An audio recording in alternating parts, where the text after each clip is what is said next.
topic for today is, what is God? Now, I framed this question rather, in a very philosophical sense of what things are. And if you speak about God, then you might say, what do you mean by God?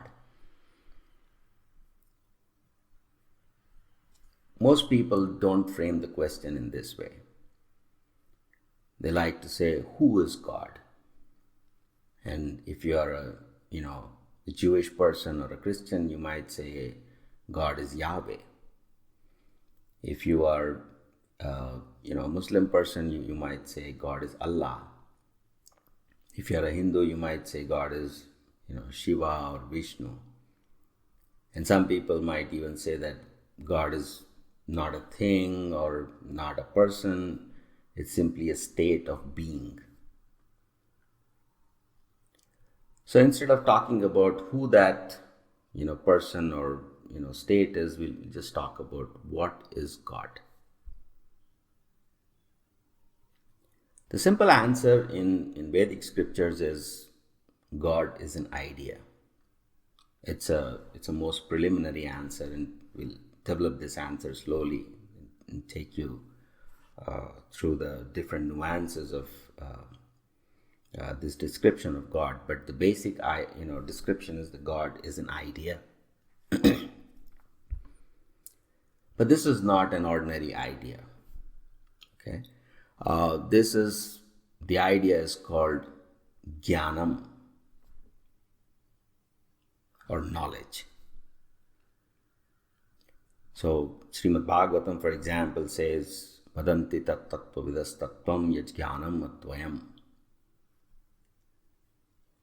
This knowledge is non-dual. And I'll come back to this question of what is non-dual in a moment. But the preliminary understanding is jnanam, which is knowledge. Now, knowledge has many words, or knowledge is described by many words in Sanskrit. One of them is with or Veda.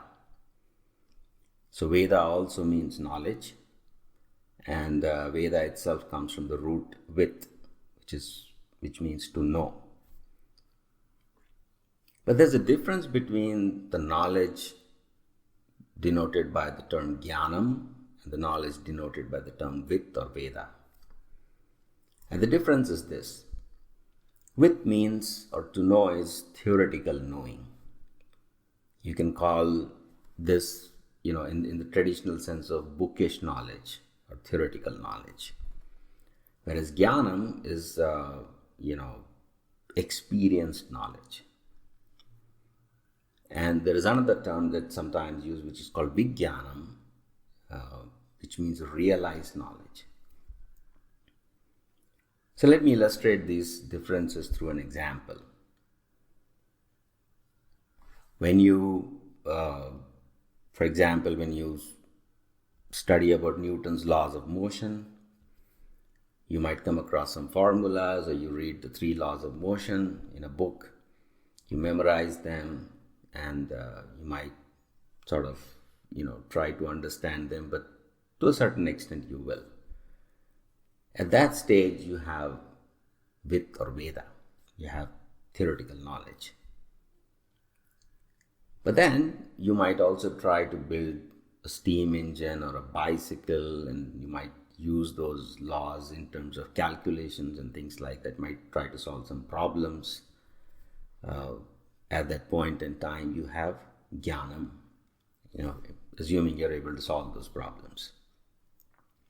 So by applying this knowledge to real world problems, you begin to understand, the Newton's laws, right? So that's the practical application, and that leads to jnanam.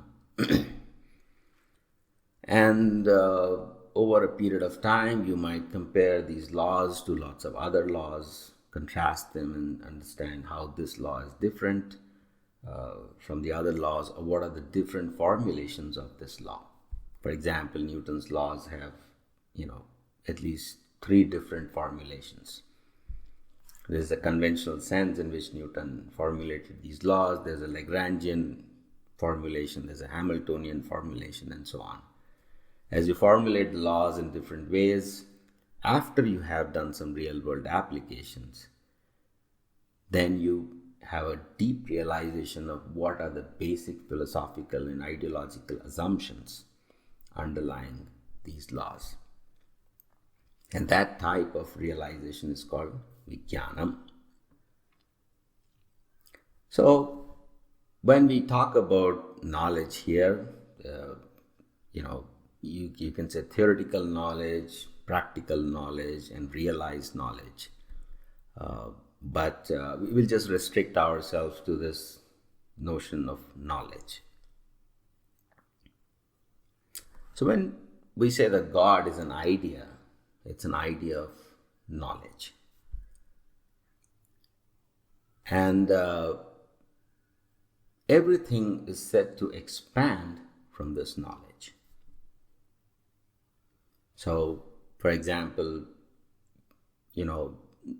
knowledge has many departments. You have physics, mathematics, logic, philosophy, biology, economics, etc. And these are the different classes or different divisions of knowledge.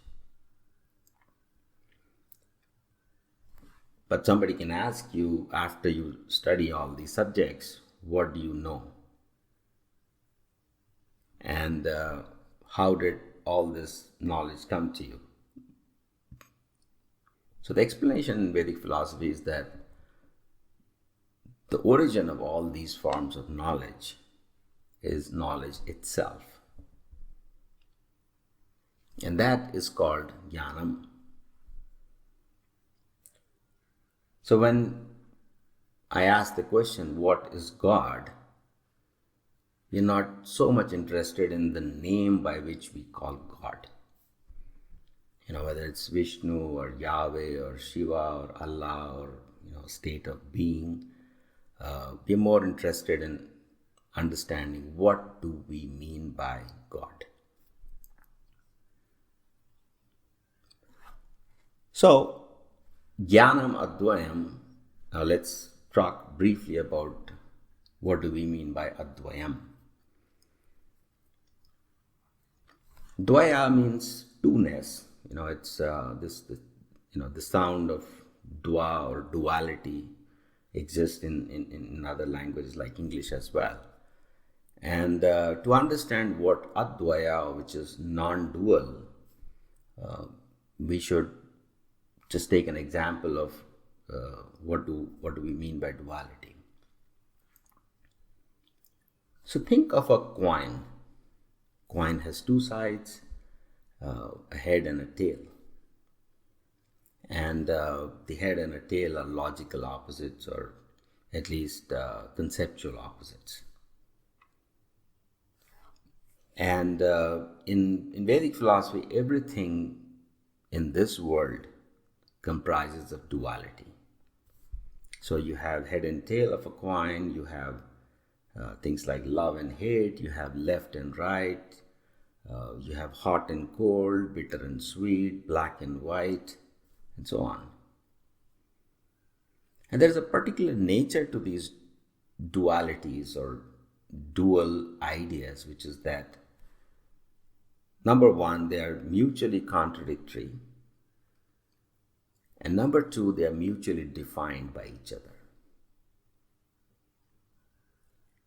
So this duality is very different from the contradictions or contradictories in Western logic.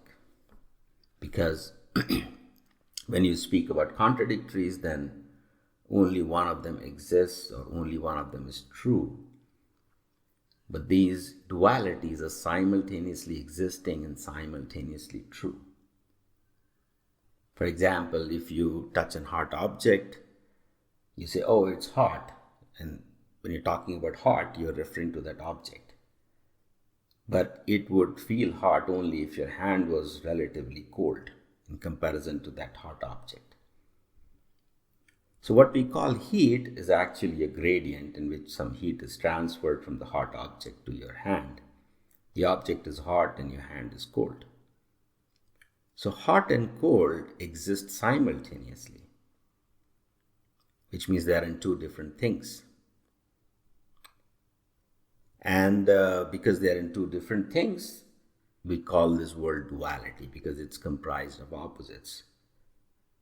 This opposite is not a contradiction, because hot and cold are in different things. They are not in the same thing. And of course, they could be, the same thing could be alternately hot or cold, but not at the same time. Okay? So this world is duality, which is not contradictory, because contradiction means the same thing is hot and cold, or it is hot and cold at the same time. So there are opposites, but they're also mutually defined. And this idea of mutual definition is a little more complicated, but at this time we can just say that if I did not have the notion of cold, then I wouldn't have the notion of hot, because I only understand them through opposites. Now, in 20th century philosophy, there's a field called semiotics. If you're interested, you can explore this. This idea in semiotics is called these distinctions. So you get meanings through distinctions, which is that you can say square versus triangle, or smooth versus obtuse, or and so on. So you kind of use these words in more than one sense, and you sort of hold that distinction in your mind. So that's a very similar idea to what we mean by duality, or dua. Now, because these things, hot and cold, bitter and sweet, black and white, these are nothing is simultaneously black and white, bitter and sweet, hot and cold. So they're separated in this world, and therefore this world is duality. But when it comes to the origin of everything, or God, they are combined. And this combination of opposites presents a big problem, because now duality becomes a contradiction, because the same thing is hot and cold, bitter and sweet. So advayam means something that is non-dual. And that non-dual, to begin with, essentially comes from this idea about duality, which is that opposites are separated into different things, but in God, they are combined.